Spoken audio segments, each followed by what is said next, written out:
Assalamualaikum warahmatullahi wabarakatuh. Waalaikumsalam warahmatullahi wabarakatuh. Selamat pagi teman-teman.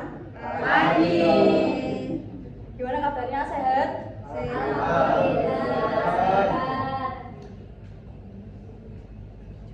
Yang pertama-tama saya ucapkan terima kasih kepada Ibu Diana selaku dosen pengampu mata kuliah penalaran dan pemecahan masalah matematis yang telah memberikan kami kesempatan untuk melakukan presentasi pada pagi hari ini. Dan juga terima kasih pada teman-teman semuanya yang telah hadir pada perkuliahan hari ini. Kami dari kelompok 5 akan menyaksikan hasil diskusi kelompok kami yang berjudul Konsep Pemecahan Masalah Matematis. Perkenalkan,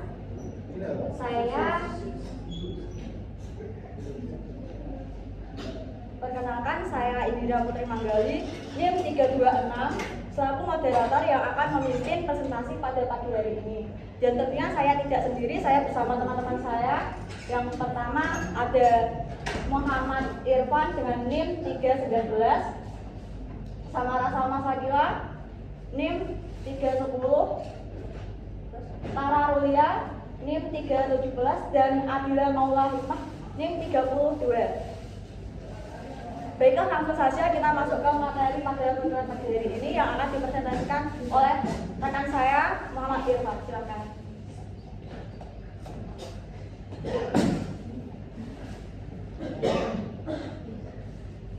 Baik, terima kasih. Sebelumnya, sini saya akan menjelaskan materi yang pertama, yaitu ada pengertian dan ciri masalah. Nah, secara umum, tentunya setiap orang pasti menghadapi berbagai macam masalah, baik masalah dalam soal matematika maupun masalah yang muncul dalam kehidupan sehari-hari. Nah, apa sih yang dimaksud dengan masalah? Masalah adalah suatu kondisi yang muncul ketika seseorang mengalami kesulitan dalam mencapai tujuan yang diinginkan karena belum mengetahui cara penyelesaiannya. Kemudian ada ciri-ciri masalah. Yang pertama ada kesenjangan antara harapan dan kenyataan. Masalah muncul ketika kondisi yang diharapkan itu tidak sesuai harapan dan kenyataan yang terjadi. Misalnya, seorang siswa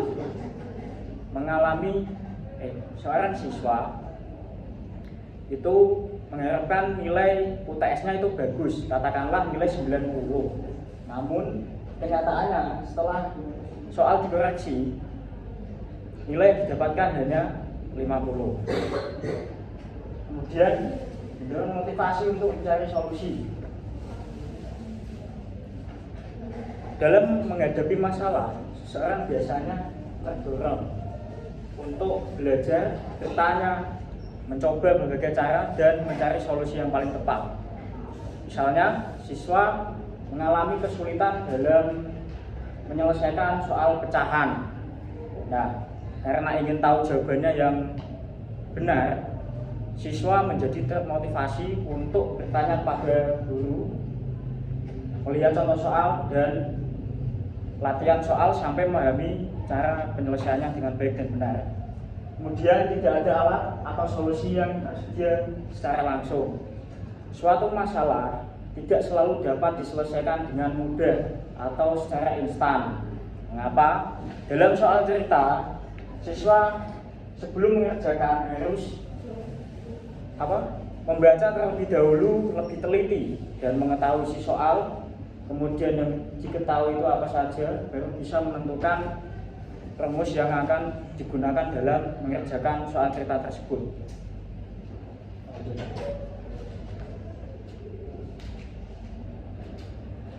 Kemudian ada masalah dalam pembelajaran matematika. Yang pertama, soal matematika sering dianggap sulit untuk dipahami karena sebagian siswa merasa soal matematika adalah masalah sebab bahasa soal yang cukup rumit atau pemahaman yang lebih teliti. Jika siswa tidak memahami maksud soal, maka akan sulit dalam menentukan cara penyelesaiannya gitu. Yang kedua, pemahaman konsep sangat penting. Mengapa? Dalam matematika, memahami konsep lebih penting daripada hanya menghafalkan rumus. Jika siswa memahami konsep dasar, maka siswa lebih mudah menyelesaikan soal matematika. Yang ketiga, ada banyak siswa yang hanya menghafal rumus. Itu saja tidak cukup, karena sebagian siswa hanya menghafalkan rumus tanpa mengetahui kapan dan bagaimana rumus itu digunakan. Hal ini yang membuat siswa kesulitan dalam menyelesaikan soal matematika dari contoh sebelumnya gitu. Untuk materi selanjutnya akan dijelaskan oleh teman saya. Nah, selanjutnya kita memasuki jenis masalah. Pada jenis masalah matematis itu menurut Strow atau Theodore Strow itu ada dua. Yang pertama masalah tertutup atau will divide dan masalah terbuka atau will definite. Nah, pada masalah tertutup ini bisa dibayangkan seperti kamu kalau mau memasak masakan yang sudah ada resepnya dan langkah-langkahnya sudah pasti dan hasilnya tetap sama. Jadi tidak ada inovasi atau kreativitas atau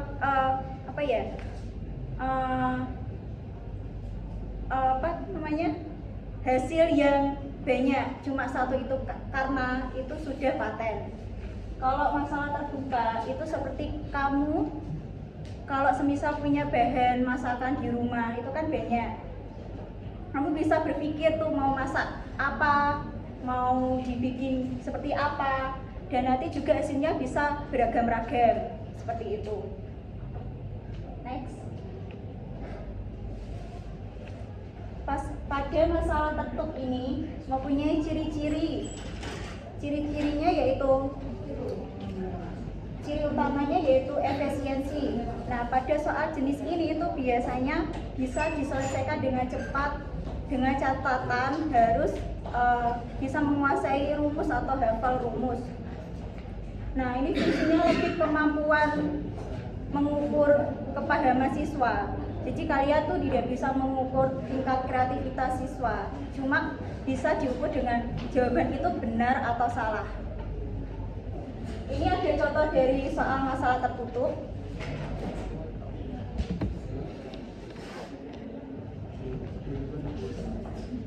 Ada contoh dari soal masalah tertutup. Contohnya yaitu hasil dari 2/3 ditambah 3/8. Tahu nggak teman-teman, ini memakai rumus apa? Langkah pertama harus disamakan penyebutnya dulu. Ini kan penyebutnya beda. Kita harus samakan penyebut dulu. Yang bisa dibagi dengan angka ini. Berapa? 24. Kalau sudah menentukan penyebutnya ini, kita bagi lalu dikali, habis itu ditambahkan. Yang ini dulu. 24 dibagi 3 berapa? 8 dikali 2 16. Selanjutnya 24 dibagi 8 3 kali 3 9. Nah, pada penyebut ini sudah sama, kita tinggal jumlah 16 tambah 9 25/24. Apakah ini bisa disederhanakan? Bisa. Hasilnya berapa? 1/24. Nah, ini disebut dengan soal tertutup karena dia dengan cara rumus dan langkah-langkahnya cuma satu, jawabannya juga cuma satu. Next. Selanjutnya pada masalah terbuka itu ciri-cirinya lebih memiliki rentang jawaban yang sesuai atau yang lebih. Kalian bisa menemukan jawaban lebih dari satu, tidak hanya satu saja, dan itu memiliki penalaran tingkat tinggi karena caranya tidak hanya satu saja, bisa bermacam-macam, tapi sesuai dengan ketentuan berlaku. Contohnya pada soal terbuka itu ada tentukan pasangan pecahan yang jumlahnya 7/8. Nah, temukan sebanyak mungkin dan jelaskan polanya. Di situ kemungkinan jawabannya bisa 1/2 plus 3/8 dan selanjutnya. Dengan cara sesuai pola tersebut. Kita temukan dulu ya coba. Semisal yang diketahui nanti A sama B, biji A/8 plus B/8. Ini mau dikasih angka berapa biar hasilnya 7? 3/8 tambah 4/8. Apa ada jawaban lain lagi? Ada Berapa? 5 tambah 3 plus 2. Ya, 5/8 plus 2/8. Ini kan dengan penyebut yang sama. Apakah bisa kalau penyebutnya beda seperti ini? Tidak. Kenapa? Karena harus menyamakan penyebutnya. Bisa dengan catatan kalau nanti ini kan bisa disederhanakan sebenarnya. Ini bisa disederhanakan. Tapi kalau ini kan nggak bisa, tetap 3/8. Ya. Kalau ini bisa disederhanakan berapa? Bisa. Nah, 1/2. Tetap bisa memakai penyebut sama, tapi nanti hasilnya tetap 7/8 dengan cara seperti ini. Paham?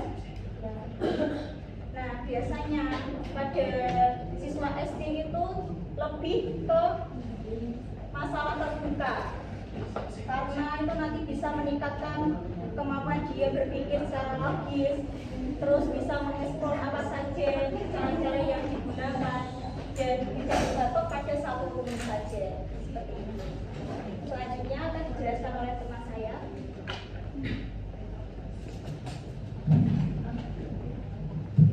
Baik teman-teman, untuk melanjutkan di sini kita masuk ke strategi pemecahan masalah.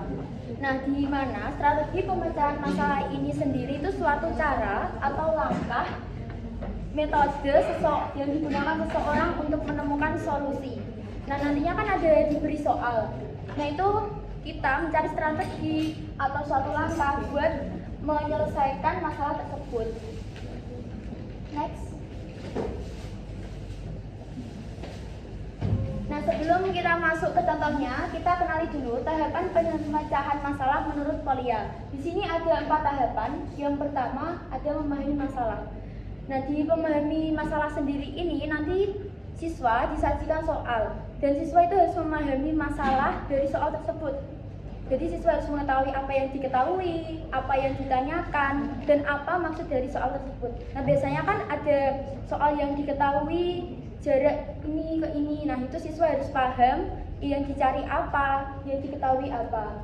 Yang kedua adalah menyusun rencana. Nah, setelah siswa diketahui, siswa harus paham apa yang ditanyakan dalam soal tersebut. Nah, setelah mereka paham yang ditanyakan, mereka akan mencari rumus atau mencari cara penyelesaian apa yang tepat untuk soal tersebut. Yang ketiga, melaksanakan rencana. Nah, seperti yang sudah kalian lakukan, biasanya kalau kalian mengerjakan soal ada diketahui, ditanya, dijawab. Nah, pada bagian ketiga ini, kalian menyelesaikan permasalahan soal tersebut. Jadi ini pada bagian dijawab. Jadi kalian menyelesaikan dengan cara rumus tadi yang sudah kalian rencanakan di sebelumnya. Nah, setelah kalian menemukan jawabannya, langkah terakhir adalah memeriksa kembali hasil atau look back, di mana kalian harus memeriksa apakah jawaban kalian itu sesuai dengan soal. Nantinya ada beberapa soal yang bisa dicek agar jawaban kalian itu tepat atau tidak. Next, selanjutnya kita masuk ke tahapan pemecahan masalah. Contohnya, jadi dari soal, hasil bagi dua buah bilangan cacah adalah 5. Jika jumlah kedua bilangan cacah adalah 36, tentukan kedua bilangan cacah tersebut. Nah, di sini pada poin memahami soal, siswa dapat menentukan bahwa hasil bagi dua bilangan itu ada jumlahnya 5. Nah, sedangkan apabila kedua bilangan itu dijumlah, jumlahnya adalah 36. Dan pertanyaannya, tentukan kedua bilangan kata tersebut. Dapat disimpulkan bahwa soal tersebut tidak menyebutkan berapa bilangannya. Jadi soalnya menyuruh kita untuk mencari bilangannya. Kita tulis tahapan pertama, diketahui. Tadi yang diketahui apa aja?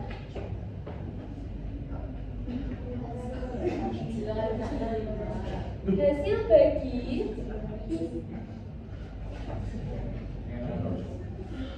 dua bilangan cacat ada berapa? 5. Hasil jumlah dua bilangan cacat ada 3. Ditanya apa yang ditanyakan? Tentukan Kedua bilangan.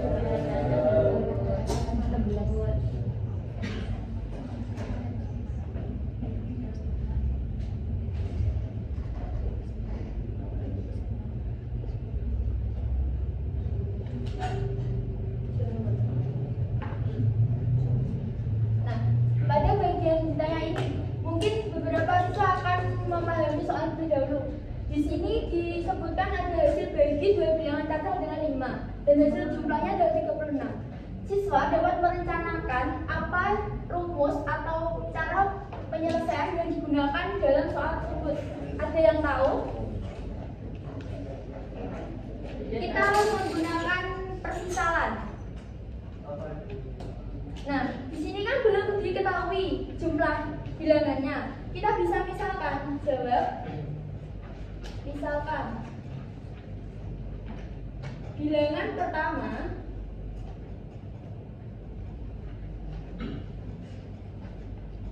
A, bilangan kedua B. Di sini disebutkan ada huruf A dan B ini termasuk dalam apa? Kalau di matematika? Nah, variabel ada berapa variabel? 2. Jadi dalam soal tersebut kita dapat menyimpulkan bahwa kita bisa menyelesaikan dengan cara persamaan linear dua variabel atau dikenal dengan SPL. Lalu kita tuliskan persamaannya. Persamaan ini bisa kita lihat kembali di soalnya. Tadi kan disebutkan hasil bagi dua bilangan cacat, berarti dibagi A bagi B sama dengan 5. Nah, karena A di atas dan A ini pembagi, ini harus lebih besar daripada nilai B. Kita buat persamaan kedua. A tambah B sama dengan 36. Sebenarnya kita mencari nilai A terlebih dahulu. Karena tadi kan nilai A yang lebih besar.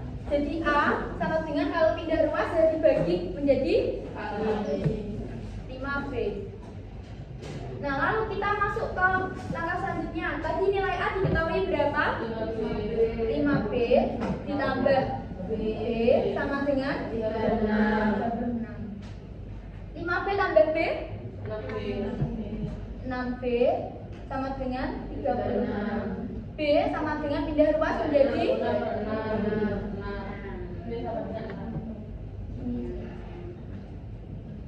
Nah, nilai B sudah diketahui. Apakah nilai A tadi sudah diketahui? Belum. Lalu kita memasukkan lagi metode namanya substitusi. Di mana substitusi itu metode yang tadinya ada variabel kita ganti menjadi hasil yang sudah diketahui. Tadi kan nilai A belum diketahui, kita tulis kembali A sama dengan 5B. A sama dengan 5 dikali B-nya berapa? 6. A sama dengan 30. Nah, kedua nilai A dan B atau kedua nilai bilangan tersebut sudah diketahui. Kita melakukan tahap keempat, yaitu memeriksa kembali atau yang dinamakan B. Yang pertama, hasil bagi. Tadi kan A plus B sama dengan 5. Nah, A-nya berapa? 30. Dibagi B-nya? 6. Sama dengan 5. Hasilnya Dari yang kedua, A tambah B sama dengan 36. Di mana nilai A 30 ditambah 6 sama dengan 36. Nah, dalam tahapan ini dapat disimpulkan bahwa siswa terlebih dahulu harus memahami apa isi soal tersebut dan apa permasalahan yang dibahas dalam soal tersebut agar mereka dapat menentukan rumus atau rencana yang digunakan untuk melakukan penyelesaian tersebut. Karena kita belajar penalaran matematis, jadi soalnya tuh harus jawabannya itu harus runtut, jelas menggunakan rumus. Seperti itu. Next, selanjutnya akan dijelaskan dengan bahasa.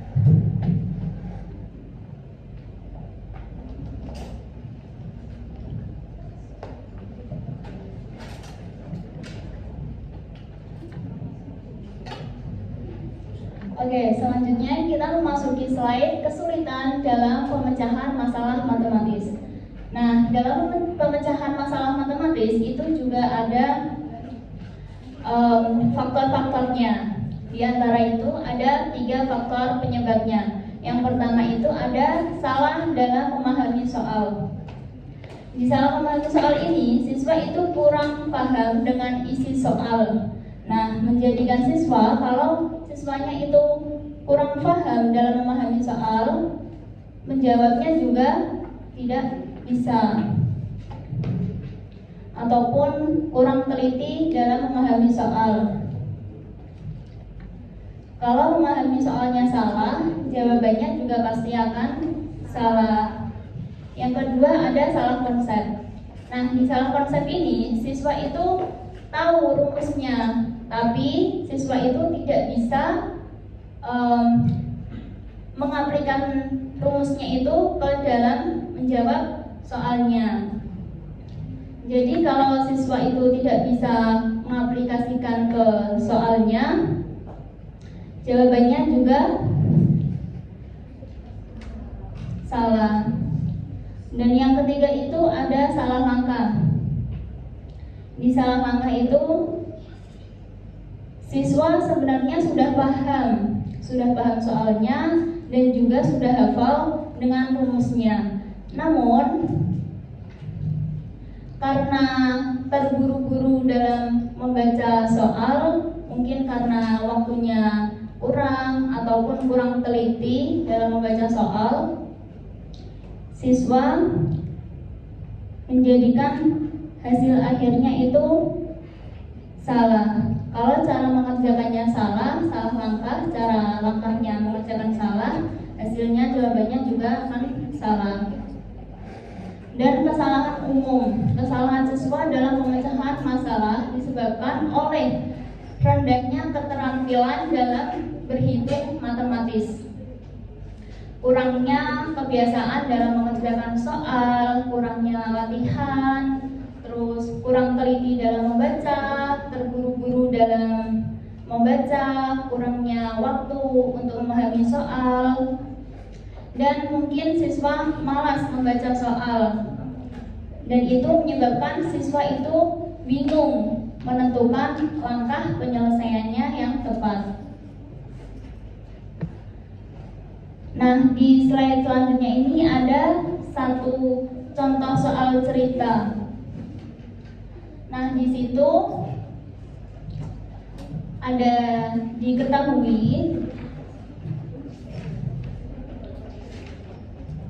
teman-teman tahu nggak yang diketahui di soal itu apa aja? Belum dibaca soalnya. Bentar Ya. baca dulu. Ya.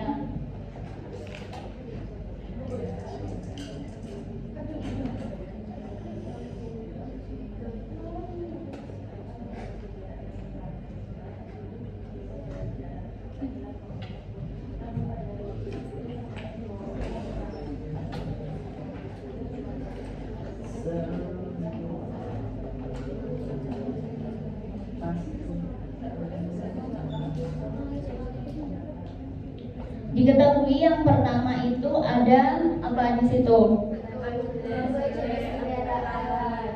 Ada 2 jenis kendaraan.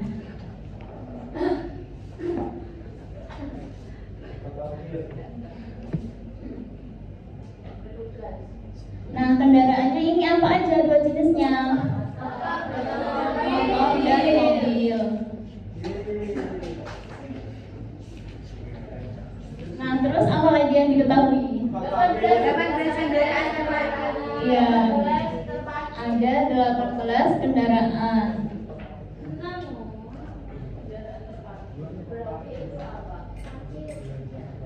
Iya, kendaraan yang terparkir. Terus ada lagi nggak yang diketahui di dalam soal? Dan ya. Berarti itu ada 54 roda.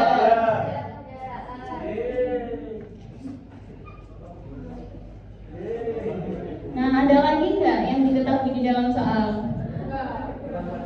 Benar, nggak ada.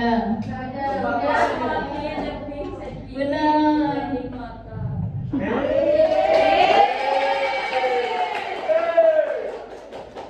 Jumlah mobilnya lebih sedikit dibandingkan jumlah motornya. Sudah, nggak ada yang diketahui lagi? Oke, sekarang kita masuk yang ditanya. Yang ditanya itu apa yang di dalam soal? Banyak sepeda motor dan mobil. Jumlah ya, jumlah sepeda motor.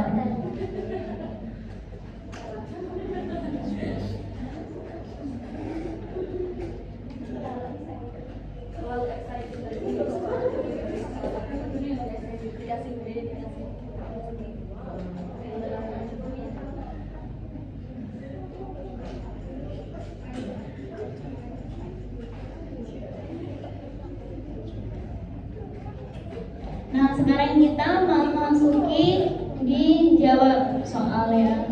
Kita jawab. Kita misalkan motor itu X, ya motornya itu sebagai X dan mobilnya sebagai Y.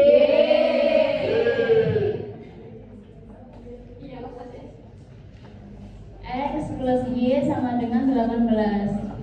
18 tahu ini dari mana? Kendaraan yang terparkir. Iya, dari kendaraan yang terparkir. Terus ini 2X, terus 2X plus 4Y sama dengan 54. Ya, 2X ini kan 2, tadi kan 2 jenis kendaraan. Nah, ini X-nya kan motor ya. Paknya dari mana?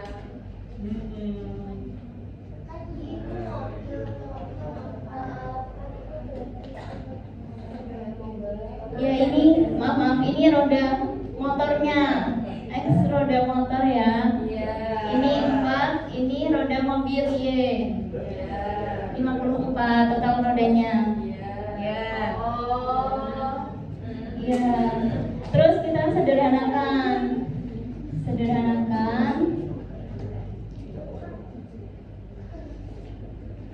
2X dibagi 2 ditambah 4Y. Kenapa harus Ini disederhanakan? iya, kita menggunakan sistem sederhanakan dulu biar memudahkan kita dalam menghitung. 4Y dibagi 2, 2X dibagi 2 hasilnya X. 2Y. Ini 2Y yang pertama X plus 2Y. Iya, 27 dapat dari mana? 4 dibagi 2. Terus kita menggunakan sistem eliminasi. Apa itu? Siapa yang tahu itu sistem eliminasi?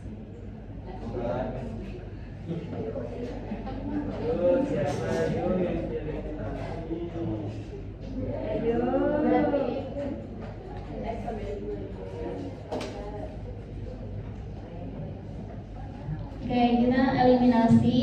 Ada X plus 2Y benar. Ditambah ditambah 2Y terus dikurang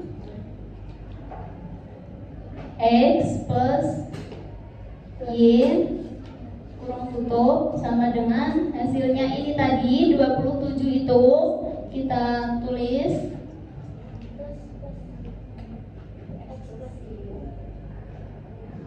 27 dikurang 18. 18 tadi ini ya kendaraan yang terparkir. 27 dikurang 18 hasilnya berapa? Berapa ya? Ya 9. Berarti Y totalnya 9. Y itu jumlah apa? Mobil. Ya, Y itu jumlah mobil. Jumlah mobilnya. Ya.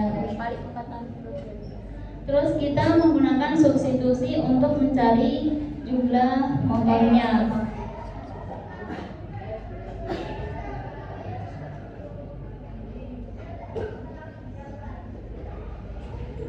X plus Y sama dengan berapa?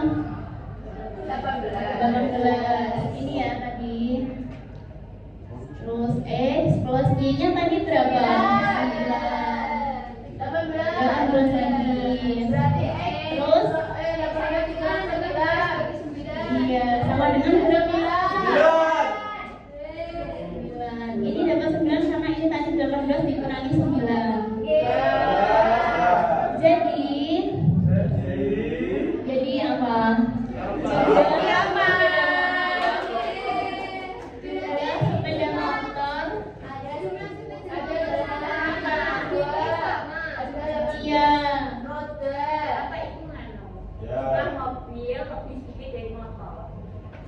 Iya.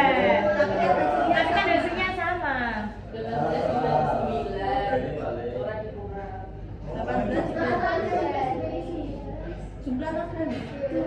Itu tadi jumlahnya berapa?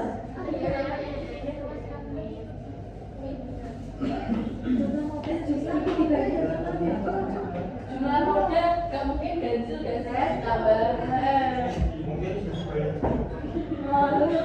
Mungkin ada beda loh. Mungkin beda. Ayo deh.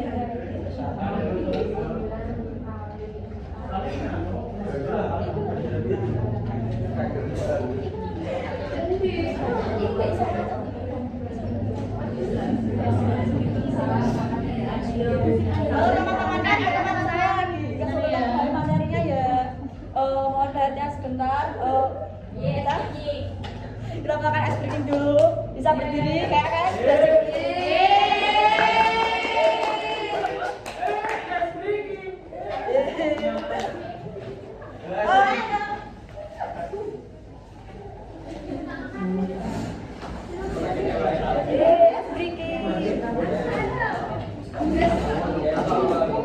Sudah jangan didempet-dempet ya, nanti ada jongkok-jongkoknya.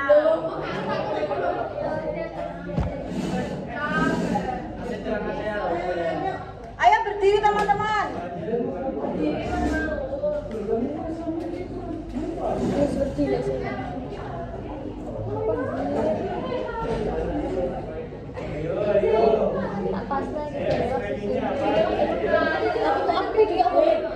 Mohon perhatiannya ya, ikuti perkataanku. Ayo fokus. Kalau aku bilang apel, kalian jongkok. Jongkok. Kalau aku bilang apel, kalian jongkok ya. Terus kalau aku bilang jeruk, kalian berdiri. Kalau aku bilang nanas, kalian diam. Kalau aku bilang anggur, kalian ketawa. Kalau aku bilang selain 4 nama buah tadi, kalian bisa gaya bebas. Gimana? Sudah bisa dipahami?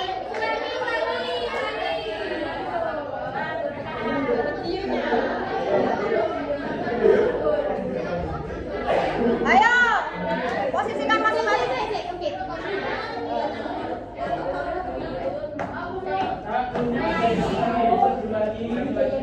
Bang, diperhatikan ya, tak ulangin kembali.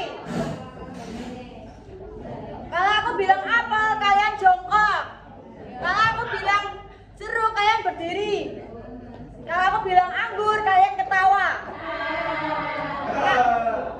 Kalau aku bilang nanas, kalian diam. Tapi selain 4 nama buah tadi, kalian bisa gaya bebas.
Ayo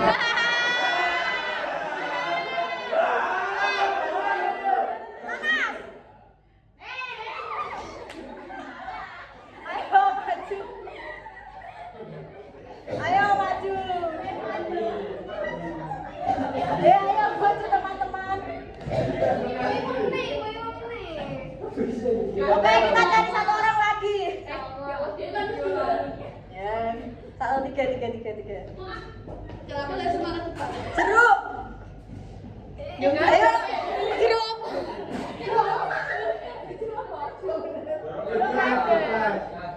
Merah.